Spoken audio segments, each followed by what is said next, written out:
بسم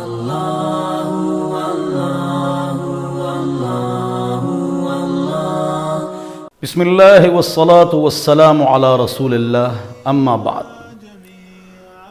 آج آپ حضرات کے سامنے چوتھا سیشن ہے اور عقیدہ، شرک، بدعت، توحید، سنت، شریعت کا خلاصہ 5 چیزیں ہیں: عقیدہ، عبادت، معاشرت، معیشت، اخلاق اور سیاست، حکومت۔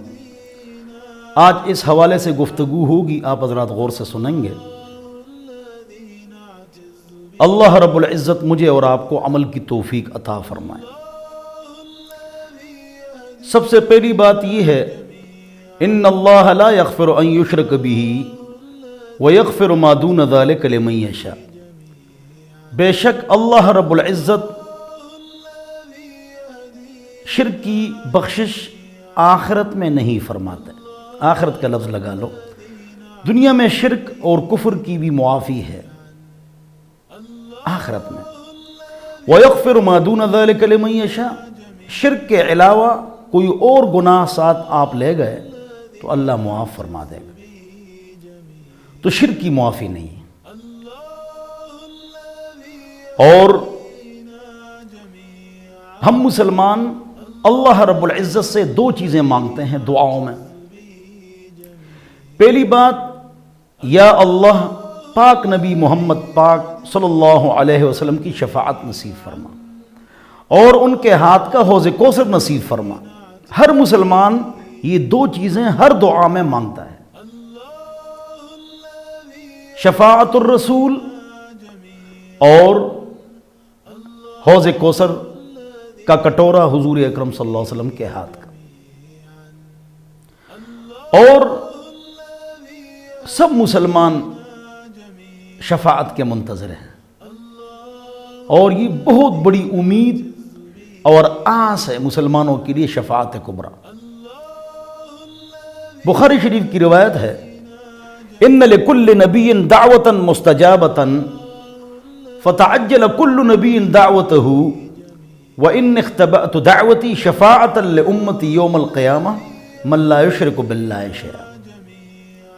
ہر نبی کی ایک دعا ضرور قبول ہوتی ہے، نبی نے دعا کر لی، فارغ ہو گئے، بات ختم۔ حضور اکرم صلی اللہ علیہ وسلم فرماتے ہیں، میں نے وہ دعا نہیں کی ہے، نہ کروں گا۔ آخرت میں جب دربار لگے گا تو میں اس وقت وہ دعا کروں گا، میں نے وہ دل میں چھپائی ہوئی ہے وہ دعا۔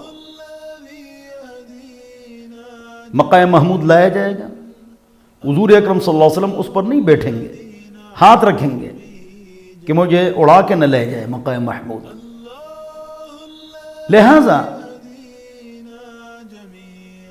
کافر جہنم میں، نیک اللہ کے ولی بزرگ وہ جنت میں، لیکن ہمارے جیسے گناہگار بدعمل جن کی 51% گناہ ہوں یا زیادہ، ان کی تشکیل جہنم کی طرف ہوگی۔ فَأَمَّا مَنْ ثَقُلَتْ مَوَازِينُهُ فَهُوَ فِي عِيشَةٍ رَاضِيَةٍ۔ لیکن اس وقت جو ہم پریشان ہوں گے تو حضور اکرم صلی اللہ علیہ وسلم فرمائیں گے، میری ایک دعا باقی ہے یا اللہ، اور وہ یہ دعا ہے کہ یا اللہ، یہ جو میری امت کھڑی ہے گناہگار، شفاعتی لأہل الکبائر، ان سب کو جنت کی طرف لے جا، ان کی تشکیل جہنم کی طرف ہو چکی ہے، میری دعا قبول فرما۔ بخاری شریف کی صحیح روایت ہے کہ حضور اکرم صلی اللہ علیہ وسلم کی یہ دعا، شفاعت، سفارش قبول کی جائے گی، اور تمام مسلمان کبیرہ گناہوں کے مرتکب وہ سب کے سب جنت چلے جائیں گے، ماشاءاللہ۔ صحیح حدیث ہے، بخاری شریف کی ہے، کوئی اس میں شک نہیں ہے، اور یہ بڑی آس اور امید ہے رسول اللہ صلی اللہ علیہ وسلم کی شفاعت۔ یہاں ایک جملہ ہے، من لا یشرک باللہ شیئا۔ شرط یہ ہے کہ وہ آدمی اللہ رب العزت کے ساتھ کسی کو شریک نہ ٹھہرائے، تب نبی علیہ السلام کی شفاعت اس کو ملے گی۔ اگر شرک ہوگا تو نبی علیہ السلام کی شفاعت نہیں ملے گی۔ اب شرک کیا چیز ہے؟ شرک اور توحید کی بہت ساری اقسام علمی، میں اس میں نہیں جاتا ہوں، میں عوام کے لیے آسان الفاظ میں شرک کی تفصیل رکھتا ہوں، سمجھاتا ہوں کہ شرک کیا چیز ہے، تو اس سے آپ نے بچنا ہے، تب نبی علیہ السلام کی شفاعت ملے گی۔ نمبر 1، بت کو سجدہ کرنا شرک ہے، سب کو پتہ ہے۔ زندہ بزرگ کو سجدہ کرنا شرک، مردہ بزرگ کو سجدہ کرنا شرک، قبر کو سجدہ کرنا شرک، اس پر سب کا اجماع ہے، اس میں اختلاف نہیں ہے۔ علامہ ابو الفداء اسماعیل بن کثیر الدمشقی رحمۃ اللہ علیہ تفسیر ابن کثیر میں فرماتے ہیں کہ سجدہ تعظیمی گزشتہ شریعتوں میں اس کی ایجاد تھی، ہماری شریعت میں اس کی ایجاد نہیں، یہ کفر ہے۔ مسئلہ معلوم نہ ہو تو یہ حرام اور گناہ کبیرہ ہے سجدہ تعظیمی۔ تو جو مشرک ہوگا اس کو نبی علیہ السلام کی شفاعت نہیں ملے گی۔ شرک کیا ہے بتا دیا۔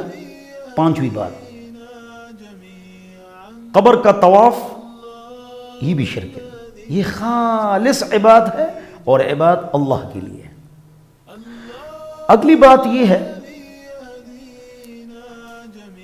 اور یہ بہت ضروری ہے، کہ غیب سے دور سے غیر اللہ کو آواز دینا، غیب سے دور سے غیر اللہ کو آواز دینا، اے فلانے نیک آدمی، اے فلانے زندہ ہے دور ہے، یا مردہ ہے لیکن دور ہے، یا قبرستان میں ہے، میرا فلانا کام کر دے، اے مردے فلانے، یا ابا بکر کشتی پار لگا دے، یا عمر بیٹا دے دے، یا عثمان تو مشکل کشا ہے، یا عبداللہ بن مسعود خزانہ دے دے۔ اب اس نظریے سے آواز دینا ابو بکر کو، عمر کو، عثمان کو، عبداللہ بن مسعود کو کہ وہ کشتی پار لگاتے ہیں، یہ آواز سنتے ہیں، اس پر قادر ہیں، ہر وقت سنتے ہیں، مدد پر قادر ہیں، ان کو قدرت ہے ہر وقت، ہر آن، ہر گھڑی، اور یہ مشکل کشا ہے، یہ شرک ہے۔ جب یہ بزرگ نہیں تھے، جب یہ بزرگ نہیں تھے تو کشتی کون پار لگاتا تھا؟ اولاد کون دیتا تھا؟ مشکل کشا کون تھا؟ سب کہتے ہیں اللہ۔ تو جب یہ بزرگ آ گئے تو اللہ کی چھٹی ہو گئی، بس اب اللہ کی چھٹی ہو گئی۔ اللہ اکبر، بس شرک کو آپ سمجھیں۔ اللہ ہم سب کو شرک سے بچائے۔ حضور اکرم صلی اللہ علیہ وسلم نے 13 سال جو محنت فرمائی مکہ میں، آپ حیران ہوں گے، نماز کا حکم آخر میں آیا مکہ میں، روزہ، حج، زکوٰۃ، اذان، چھوٹی عید، بڑی عید، جمعے کی جماعت، اور شراب کی حرمت، پردے کا حکم، شرط کی حرمت، جہاد، سب احکام مدینہ منورہ میں 10 سال گزارے ہیں، اس میں سارے احکام آئے۔ مکہ مکرمہ کا ٹائم زیادہ ہے 13 سال، وہاں ایک ہی حکم چل رہا ہے، اپنے عقیدے کو ٹھیک کرو، عقیدے سے شرک نکالو، اس میں توحید ڈالو، عمل سے بدعت رسم و رواج نکال دو، اس میں سنت ڈال دو۔ اللہ ہم سب کو سمجھ عطا فرمائے۔ تو مکہ مکرمہ میں 13 سال عقیدے کی محنت ہوئی ہے، مدینہ منورہ کا عرصہ کم ہے 10 سال، لیکن وہاں پر سارے احکام اترے ہیں نماز کے علاوہ۔ تو عقیدے کا صحیح ہونا یہ ضروری ہے۔ خشت اول چون حد میں مارکج، خشت اول چون حد میں مارکج، تا سریا میر و دیوار کج۔ فارسی کا شاعر کہتا ہے اگر بنیاد میں اینٹ ٹیڑھی ہے، اگر سریا ستارے تک دیوار چلی گئی ٹیڑھی ہوگی۔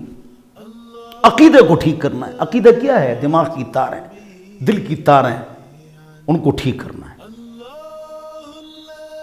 عقیدے کی اصلاح بہت ضروری ہے، اس پر کوئی بولتا ہی نہیں ہے، اگر بولتے ہیں تو ڈرتے ہیں۔ ہم بھی بول رہے ہیں لیکن مثالیں بدل بدل کے ہم دے رہے ہیں تاکہ کوئی ساتھی ناراض بھی نہ ہو جائے اور ہمارا مسئلہ بھی حل ہو جائے، سیخ بھی نہ جلے، کباب بھی نہ جلے۔ اللہ ہم سب کو سمجھ عطا فرمائے۔ تمام انبیاء 1,24,000 کم و بیش ہیں، ان میں رسول 313 ہیں، نہ کہ 104، 313۔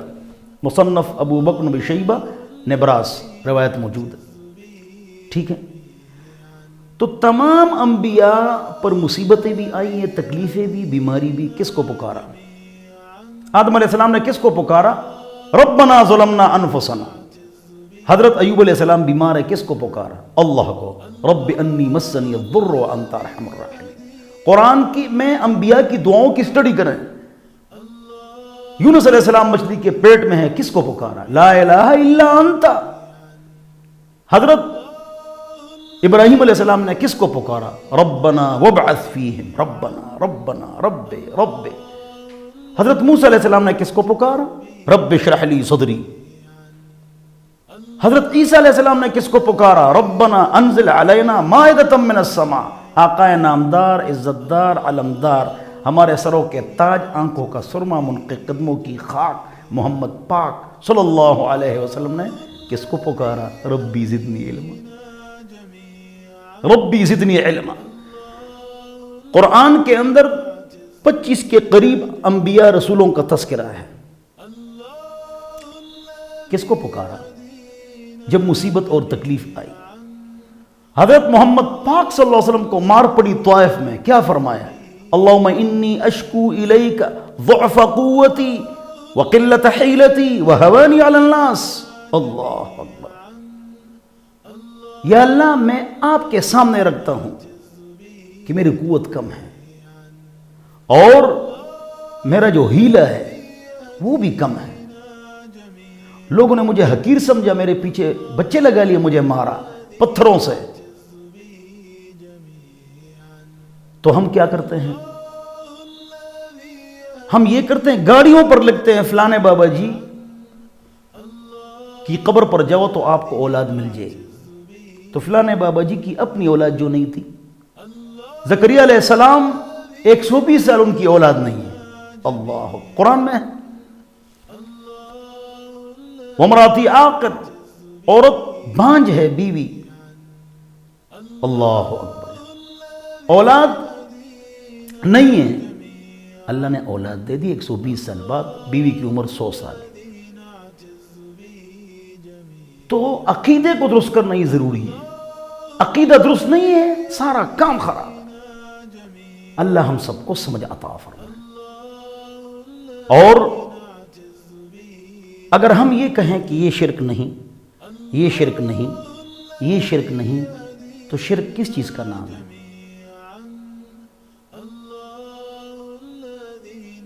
شرک کے بارے میں تقریر نہ کرنے کی وجہ سے مزارات میں کیا ہو رہا ہے؟ یہ مزارات میں کیا ہو رہا ہے؟ ہم بزرگ کے پاس جھنڈا لے جاتے ہیں، وہ کسی پارٹی میں نہیں۔ چادر لے جاتے ہیں، ان کو سردی گرمی نہیں لگتی۔ موم بتی لے جاتے ہیں، رات کو ڈرتے نہیں۔ اگر بتی اور پھول لے جاتے ہیں، وہ سونگتے نہیں۔ نمک لے جاتے ہیں، وہ چاٹتے نہیں۔ چینی لے جاتے ہیں، وہ کھاتے نہیں۔ اور وہاں پر تیل لے جاتے ہیں، بزرگ مالش کرتے نہیں، پیسے وہاں پھینکتے ہیں، بابا جی شاپنگ کرتے نہیں۔ یہ نہ قرآن میں، نہ حدیث میں، نہ بابا جی نے کوئی کتاب لکھی ہے۔ لیکن دھڑا دھڑ لوگ کہتے ہیں تعلیم زیادہ ہو گئی، جدت آ گئی، ماڈرن زمانہ ہے۔ عجیب ماڈرن زمانہ ہے، ابھی تک ہمارے عقائد ہی صحیح نہیں ہوئے، اللہ کے ساتھ ہمارا تعلق ہی نہیں ہے۔ ہم غیب سے ہٹ کر مشاہدہ پر جا چکے ہیں۔ الذین یؤمنون بالغیب، متقی وہ لوگ ہیں جن میں 10 صفات۔ سب سے اونچی صفت کیا ہے؟ الذین یؤمنون بالغیب، جو غیب پر یقین رکھے، ایمان رکھے، وہ ہے اونچے مومن۔ ہم مشاہدہ پر لگے ہوئے ہیں۔ قبر کے اندر پتھر ہیں، وہ اپنے بدن پر ملتے ہیں، پھوڑا پنسی ختم ہو جائے گی، داغ ختم ہو جائیں گے، نعوذ باللہ من ذالک۔ تو یاد رکھیں کہ 1,24,000 انبیاء کی جو قبریں ہیں وہ کہاں ہیں؟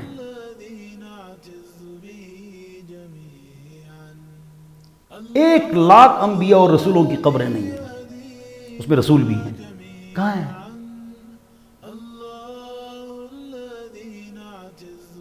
ہمارے جو نانا کے نانا ہے اور دادا کے دادا ہے ان کی قبر کہاں ہے؟ تو ہم پکی کیوں کرتے ہیں؟ نہا رسول اللہ صلی اللہ علیہ وسلم ان تجسیس القبور، حضور اکرم صلی اللہ علیہ وسلم نے منع فرمایا ہے قبروں کو پکی کرنے سے. قبر پکی نہ کریں. وَأَن يُبْنَى عَلَيْهَا، قبر پر تعمیر بھی منع ہے. وَأَن يَقْعُدَ عَلَيْهَا وَأَن يُقْعَدَ عَلَيْهَا، قبر پر بیٹھو یہ بھی منع ہے. وَأَن يُكْتَبَ عَلَيْهَا، قبر پر لکھائی کرو یہ بھی منع ہے. قبروں پر ہم لکھائی کرتے ہیں، اور نعوذ باللہ من ذالک کتے اور بکرے دن کو وہاں جو بکرے چرتے اس پر پیشاب کرتے ہیں چارکول پر. یہ پیسے کسی غریب کو دے دو. سعودیہ میں آپ جائیں 13,000 15,000 قبریں ہیں، ایک بالش کچی، وہاں آخرت اور قبر یاد آ جاتی. ہم غیب سے ہٹ کر مشاہدہ پر لگ گئے. اللہ ہم سب کو سمجھ عطا فرمائے، عقل عطا فرمائے. قبرستان جانا ہے، وہاں سلام پیش کرنا ہے، ایصال ثواب کرنا ہے، دعا کرنی ہے، قبلے کی طرف منہ کرنا ہے، وہاں اللہ سے مانگنا ہے، ایصال ثواب کرنا ہے.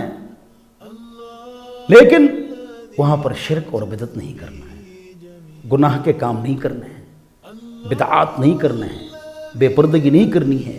تو عقیدے کی اصلاح بہت زیادہ ضروری ہے. اللہ ہم سب کو سمجھ عطا فرمائے. یہ جو کہتے ہیں کہ ہر 100 سال بعد ایک مجدد آتا ہے جو دین کی تجدید کرتا ہے، مجدد الفسانی یا دیگر بزرگ نام نہیں لیتے ہیں، اختلاف ہو جائے گا. بات یہ ہے کہ مجدد آتا کیوں ہے؟ حضرت عیسیٰ علیہ السلام کیوں تشریف لائے تھے؟ حضور اکرم صلی اللہ علیہ وسلم جو تشریف لے کے آئے تھے، ایک عجیب نکتہ جس پر کسی عالم نے آج تک بات نہیں کی ہوگی. یہ جو مشرکین مکہ تھے، مشرک تھے، یہ تو اللہ کو مانتے تھے، طواف کرتے تھے، زمین آسمان کو اللہ نے پیدا کیا. حضرت ابراہیم علیہ السلام کے دین کے دعوے دار تھے، ان میں کیا غلطی تھی؟ حضرت عیسیٰ علیہ السلام کیوں تشریف لائے؟ انجیل تورات کا تتمہ ہے، ذیل ہے، دامن ہے. اکٹھی دونوں کتابیں چھپتی ہیں، اگرچہ دونوں میں ہزاروں اختلافات ہیں، لیکن انجیل کیوں آئی کتاب؟ اور قرآن، اللہ اکبر، تمام شریعتوں میں جو شرک تھا اس کو صاف کر کے توحید کا اعلان لے کے آ گئی یہ کتاب قرآن. تو مجدد جو آتا ہے وہ کیا کرتا ہے؟ دین کی تجدید کرتا ہے. اس کے شرکیات اور بدعت پر بھی اب بیان ہوگا. اس کو ختم کر کے دین کو نکھارتا ہے، واضح کرتا ہے کہ یہ اصل دین ہے، یہ شرک ہے اور یہ بدعت ہے، یہ توحید ہے اور یہ سنت ہے. یہ فرقواریت کیوں ہے؟ بہت سارے فرقے ہیں، بہت ساری جماعتیں ہیں، ہم کس کی بات مانیں؟ کون حق پر ہے؟ یہ کیوں ہے؟ اس کی وجہ کیا ہے؟ جب بھی ہم توحید سے ہٹیں گے فرقہ بنے گا، سنت سے ہٹیں گے جماعت مقطع فکر بنے گی، غلط. مثال دیتا ہوں، فرقہ کس طرح بنتا ہے، جماعت کس طرح بنتی ہے، دین کس طرح تباہ ہوتا ہے. بتاؤ عید کے لیے اذان ہے؟ نہیں. 1300-1400 سال کسی نے عید کے لیے اذان دی ہے؟ نہیں. اگر کوئی آدمی عید کے لیے اذان دے دے، اقامت کہے، اور کچھ لوگ ان کو منع کریں، کچھ لوگ کہیں چھوڑو، یہ تو کوئی گالیاں تو نہیں دے رہا ہے، اللہ کی آواز لگا رہا ہے، منع بھی نہیں ہے، گالیاں تو نہیں ہے، اچھا کام ہے، تو وہ ایک مسجد بن گئی ہے جس میں لوگ عید کی اذان دیتے ہیں، اقامت دیتے ہیں، تو نیا فرقہ بن گیا. نیا فرقہ، نیا فرقہ، نیا فرقہ. نئی جماعت کیسے بنتی ہے؟ دین میں شوشہ نکالو، اضافہ نکالو، نئی جماعت بن گئی. عید کے لیے اذان نہیں ہے، اس نے دے دی، کسی نے نہیں دی. ویسے ایک مثال سمجھا رہا ہوں، اگر صحیح مثالیں دوں گا تو اختلاف شروع ہو جائے گا، آپ ناراض ہو جائیں گے. تو ناراض تو آپ کو کرنا نہیں ہے، اور بات بھی آپ کو سمجھانی ہے. ادھر مغرب کی نماز لوگ پڑھ رہے ہیں 3، ایک مسجد والوں نے 4 شروع کر دی. مثلا مثال دے رہا ہوں کہ بھئی 1 رکعت بڑھ جائے گی تو اس میں 2 سجدے بڑھ جائیں گے، رکوع بڑھ جائے گا، سبق زیادہ ہو جائے گا، بڑا ثواب ملے گا. بس یہ ایک جماعت بن گئی. کیسے؟ یہ وہ لوگ ہیں جو مغرب کی 4 پڑھتے ہیں، ویسے پوری دنیا 3 پڑھتی ہے. فرقہ بنتا کس طرح؟ جب شرک آتا ہے نیا فرقہ، جب بدعت آتی ہے نیا مقطع فکر. توحید و سنت پر رہو، کوئی اختلاف نہیں ہے. شرک و بدعت آ جاتا ہے نقصان ہو جاتا ہے۔ مجدد کا کام شرک اور بدعت کو ختم کرنا ہے۔ پاک نبی آئے تشریف لائے تو ان میں شرک ہی شرک۔ یہ جو ہندو ہے یہ کس کی قوم ہے پتہ ہے؟ نوح علیہ السلام کی قوم ہے۔ بخاری شریف کی روایت ہے کہ نوح علیہ السلام کی قوم نوح علیہ السلام کو نہیں پہچانے گی، امت مسلمہ بتائے گی کہ تم نوح علیہ السلام کی قوم ہو۔ یہ نوح علیہ السلام کی قوم ہے۔ منو بھائی 75 مرتبہ حضرت نوح علیہ السلام کا تذکرہ ان کی کتابوں میں ہے۔ طوفان نوح سے ان کی کتاب شروع ہوتی ہے، لیکن آتے آتے آتے شرک کتنا پھیل گیا ان میں۔ شرک دین ابراہیمی پر چلتے چلتے بت پرستی اور شرک، اور اسی طرح یہودیوں میں عزیر علیہ السلام کو بیٹا بنانا شرک، تو عیسیٰ علیہ السلام آئے شرک کو ختم کرنے کے لیے، حضور اکرم صلی اللہ علیہ وسلم آئے دین ابراہیم میں شرک ختم کرنے کے لیے۔ آپ اس کو کیوں نہیں سمجھتے؟ شرک کو سمجھنا ہے، اس سے بچنا ہے۔ توحید کو سمجھنا ہے، اس پر عمل کرنا ہے۔ ہم پڑھتے ہیں لا الہ الا اللہ، لا الہ الا اللہ محمد الرسول اللہ۔ اس کا کیا معنی ہے؟ لا الہ الا اللہ قرآن کو مانیں گے، محمد الرسول اللہ حدیث کو مانیں گے۔ لا الہ الا اللہ توحید پر چلیں گے، محمد الرسول اللہ پاک نبی کی سنت پر چلیں گے۔ لا الہ الا اللہ شرک سے بچیں گے، محمد الرسول اللہ بدعت سے بچیں گے۔ لا الہ الا اللہ جہاد کا جلال ہوگا، محمد الرسول اللہ تبلیغ کا جمال ہوگا۔ لا الہ الا اللہ اللہ کے احکام کو پورا کریں گے، محمد الرسول اللہ نبی علیہ السلام کے طریقے کے مطابق۔ لا الہ الا اللہ مکہ بھی جائیں گے، محمد الرسول اللہ مدینہ بھی جائیں گے۔ اللہ ہم سب کو بار بار لے جائے۔ اس کو سمجھو، شرک کو سمجھنا ہے اور اس سے بچنا ہے، اور توحید کو سمجھنا ہے اور توحید پر چلنا ہے۔ من عمل منکم من ذکر او انثى وهو مؤمن فنحینہ حیاتا طیبہ۔ جو مذکر اور مؤنث مرد عورت دین پر وہ چلیں گے، شرط یہ وہ مومن اے وہو موحد، وہ موحد ہو، فنحینہ حیاتا طیبہ، ہم ان کو بہترین اور خوبصورت اچھی زندگی قبر اور آخرت کے علاوہ دنیا میں اچھی زندگی عطا فرمائیں گے، جس طرح صحابہ۔ آپ صحابہ کو دیکھ لیں، کیا کریں؟ صحابہ کو آپ دیکھ لیں، کون سا نیک عمل ہے جو انہوں نے نہیں کیا ہے، کون سا گناہ ہے جس سے وہ بچے نہیں ہیں، لیکن انہوں نے کیا وہ شرک سے بچے، توحید پر چلے۔ اللہ نے ان کو کتنی ترقی عطا فرمائی، اسلامی حکومت، اس پر آخر میں بات ہوگی۔ تو شرک سے اپنے آپ کو بچانا ہے۔ شرک کی معافی آخرت میں نہیں ہے، دنیا میں ہے۔ لوگ کہتے ہیں شرک کی معافی کیوں نہیں؟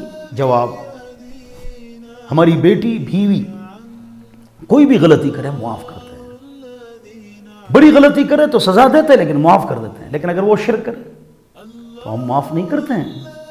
اللہ غیرتی ذات ہے، تو اللہ بھی شرک کو معاف نہیں فرماتا۔ شرک سے اپنے آپ کو بچانا ہے۔ حضور اکرم صلی اللہ علیہ وسلم نے 13 سال اس پر محنت فرمائی ہے کہ لوگ شرک سے بچ جائیں، توحید پر آ جائیں۔ اللہ تعالیٰ مجھے اور آپ کو عمل کی توفیق عطا فرمائے۔ آپ حضرات کے سامنے شریعت کا خلاصہ 5 باتیں ہیں، اس پر بات کرنی تھی۔ اس میں پہلی بات عقیدہ ہے، عبادت ہے، معاشرت، معیشت ہے، اخلاق ہے، سیاست و حکومت ہے۔ 5 باتیں کرنی ہیں۔ پہلی بات عقیدہ ہے، عقیدے پر بات کی تو اس میں شرک کی بات آ گئی اور توحید کی۔